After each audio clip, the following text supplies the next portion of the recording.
അഴീക്കോട് മുനമ്പം പാലത്തിന്റെ നിർമ്മാണം ദ്രുതഗതിയിൽ പുരോഗമിക്കുന്നു. നിർമ്മാണ പ്രവൃത്തികൾ വിലയിരുത്തുമ്പോൾ 70% പ്രവൃത്തി പൂർത്തീകരിച്ചതായി കണക്കാക്കാം. നിർമ്മാണ പ്രവർത്തനങ്ങളുടെ പുരോഗതി പഠന റിപ്പോർട്ടായി പുറത്തുവിട്ടിരിക്കുകയാണ് Kodungallur government vocational higher secondary സ്കൂളിലെ ഒരു വിഭാഗം കുട്ടികൾ. കേരളത്തിൽ ആദ്യമായാണ് പാലം നിർമ്മാണത്തിൽ സെഗ്മെന്റിൽ ബോക്സ് ഗർഡർ ലോഞ്ചിംഗ് ഉപയോഗിക്കുന്നത്.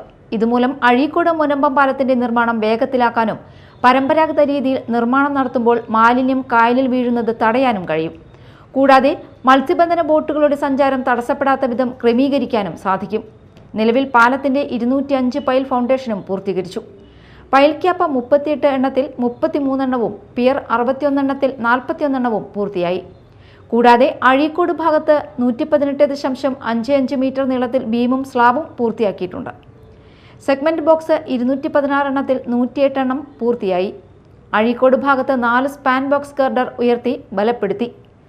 നിലവിൽ 5ാമത്തെ സ്പാൻ സെഗ്മെന്റുകൾ ലിഫ്റ്റ് ചെയ്യുന്ന പ്രവൃത്തികൾ പുരോഗമിക്കുകയാണ്.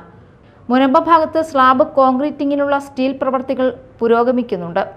ഇതുവരെ ആകെ നടന്ന നിർമ്മാണ പ്രവൃത്തികൾ വിലയിരുത്തുമ്പോൾ 70% പ്രവൃത്തി പൂർത്തീകരിച്ചതായി കണക്കാക്കാം. Kodungallur government vocational higher secondary സ്കൂളിലെ 2ാം വർഷ ഡാപ്സ് പേഴ്സൺ സിവിൽ വർക്സിലെ 17 വിദ്യാർത്ഥികളും vocational teacher R Krishnapriya, laboratory technical assistant B Habeeb എന്നിവരുടെ നേതൃത്വത്തിലെ സംഘമാണ് ഫീൽഡ് വിസിറ്റിന്റെ ഭാഗമായി അഴീക്കോട് മുനമ്പം പാലം നിർമ്മാണത്തിന്റെ പഠന റിപ്പോർട്ട് തയ്യാറാക്കിയത്.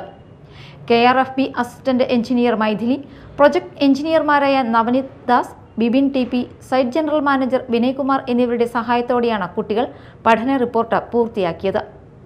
Media time, Kodungallur.